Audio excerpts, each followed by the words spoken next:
Hi guys and welcome to Bomb Anime. It's your boy, Big Boy Summer. It's just me. We're talking about Solo Leveling. We're only going to look at book 1 of the light novel, especially the audiobook version. This story has so much to offer and I can't wait for it to become an anime. Our main character is called Song Jinwoo or Jinwoo Song or Jinwoo.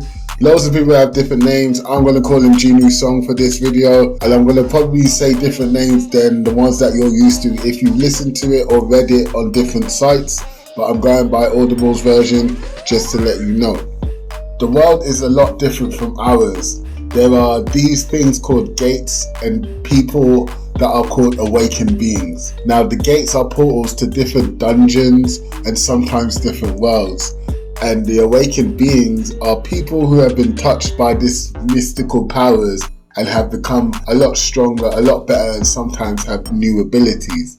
Jinwoo Song is an E ranker. Now E rank is the lowest of the ranks that you can get, just above a normal human being, and it goes from S to E, S being special class. The reason why I like this story so far is because it presented a new world in which I would like to be a part of and would like to be the protagonist of. Not saying that if I was in this world I wouldn't just be a normal human being, but if I couldn't be a normal human being and I could be one of the awakens, it would be so fantastic. So in this world that the author has created, the awakened beings go into dungeons to destroy beasts and collect essence stones. Different ranks do different dungeons and so on and so forth. But in this book, they just give you a taste and a flavor of the world building. And I believe that the world building is absolutely excellent. They don't exposit too much, but when they do, it's crucial information that actually just builds upon the world rather than just tells you what's going on. And also, Jinwoo Song is a little bit special because he's not just an awakened being, he has now become a player. Not to spoil the story too much, some shenanigans happened and he became a player, and now he is the only awakened being in the world that can increase their powers like a video game by leveling up and doing tasks to level up, level their abilities and gain new skills, titles, job class, and basically anything you'd expect from a JRPG or an MMORPG or an RPG, anything RPG related, basically he can do. He's even got a shop and an inventory, and it's actually quite cool the way that they explain it. I'm going to let you read that to find out.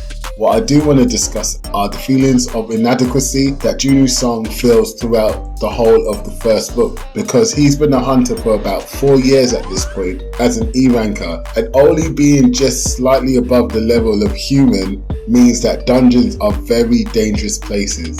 The beasts are too strong, the environment is too harsh, and he is looked at as a liability and someone that cannot hold his own or look after the other team members. Which is fair. You do want someone strong having your back than someone who can't even look after themselves. And because of this, consequently, he ends up in the hospital quite a lot. So he is no stranger to things such as harm, things such as danger, things such as death, and so on and so forth. However, he seems to always survive. And now he's a player class, a whole new world of possibilities open to him. He can become stronger, become faster, have his perceptions increase, and learn new skills that otherwise will be very difficult to acquire through the things called essence stones. That's a little bit of background about it, but really what I want to jump into is, for those who have read it, what do you think Jinwoo Song should have done first? The moment I am told that I have become a player, as if I was in Jinwoo's shoes, there is absolutely no way that I don't experiment with it and figure out some things. Because the moment that he found out he was a player, it was kind of a traumatic situation. So he didn't believe it at first, and he thought that, he was hallucinating. And boy, did he get a wake-up call when he failed the quest. Oh yes, I forgot to mention, there are quests.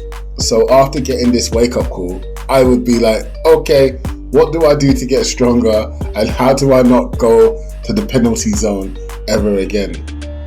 So his daily quests are 100 sit-ups, 100 push-ups, 100 squats, and running 10 kilometers every single day, which makes him stronger, and he also gets ability points and stat points in order to make his strength, agility, perception, intelligence higher. I think it's a brilliant system, and it's not an uncommon system. I mean, as I said, I mentioned all the kind of type of games that you would have this kind of system in, but to turn it into a manhwa in a lit RPG form, I think is actually quite nice. So we get the POV of Jinwoo, and to be fair, the most important part of what he would have done first, if I was in his shoes, was go and find the guy who dropped me when I was inside the Cartanon temple to save his skin, and give him a piece of my mind and probably a fist or feet or two. I'm just saying that's what Big Boy Summer would do, because I'm all for the pettiness and I'm all for the payback, and that guy definitely deserves some payback,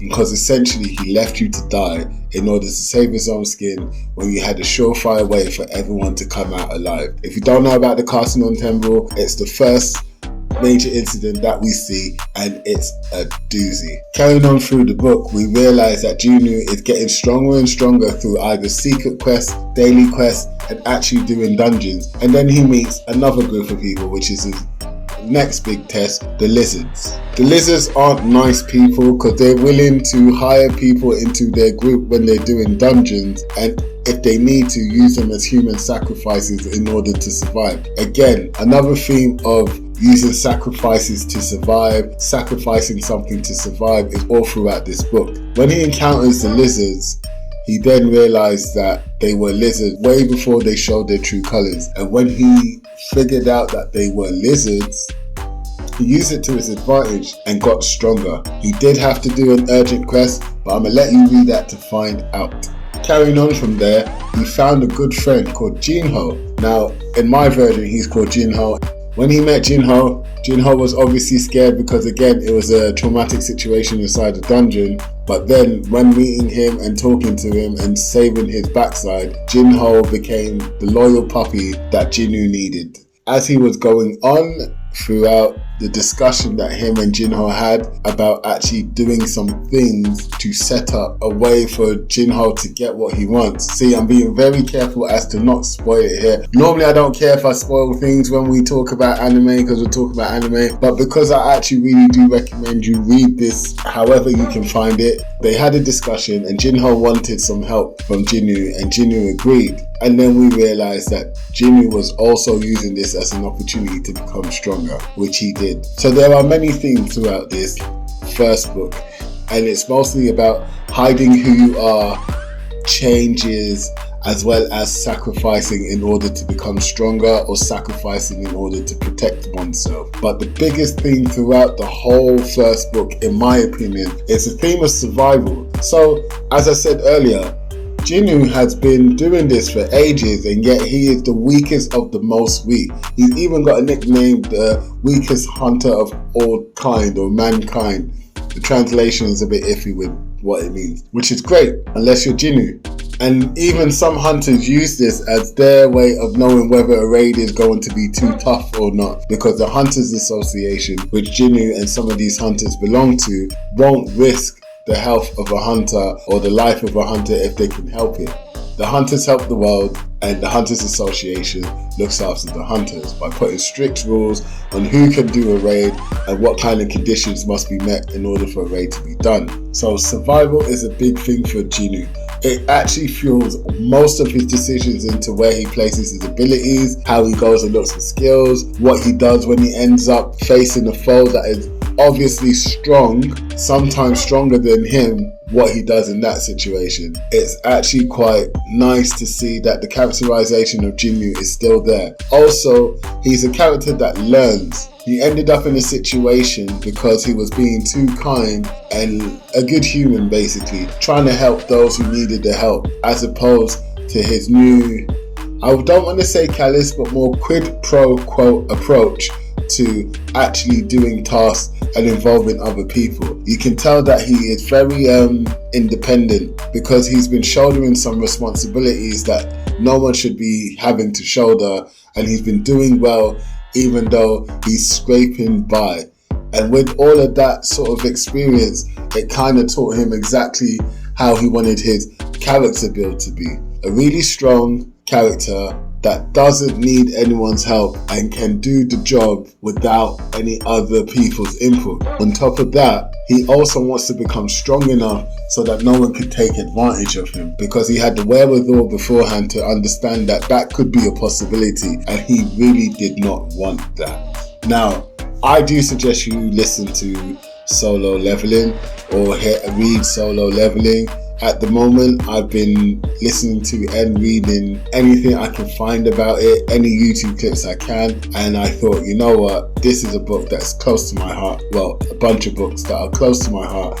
5 out of 5 in my opinion in terms of everything that is creativity, entertainment, world building, character development and plot execution. I think they smashed it entirely and hit it out of the park. I cannot recommend this enough. And who knows, I might do more books if you guys really liked it. So please, if you've made it this far, I really do appreciate you. Don't forget to like, subscribe and share. And leave down in the comments if you want me to talk about the other books and what you want me to talk about them as well.